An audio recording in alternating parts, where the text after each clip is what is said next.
মাংস রান্না করব আজকে। তো যেহেতু রমজান মাস, ঝোল ঝাল খেতে আর ভালো লাগছে না, তো আজকে মাংসটাকে একটু কষা কষা করব। আসসালামু আলাইকুম, কেমন আছো সবাই? ধন্যবাদ সবাইকে নতুন একটা ভিডিও।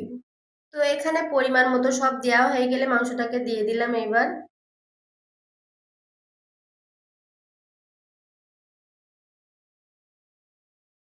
এবার এটাকে ভালোভাবে কষিয়ে নিব।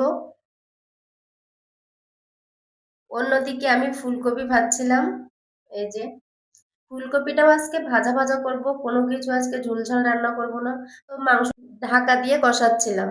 তো ভাজাটা প্রায় শেষ হয়ে এসেছে। মাংসটা কিন্তু পানি দেইনি, একটু শুধু ঢাকা দিয়ে দিয়ে কষাবো, তার মধ্যে হয়ে যাবে। যে তার মধ্যে আমি একটু কাঁচা মরিচ, শুকনা মরিচ দিয়ে দিলাম।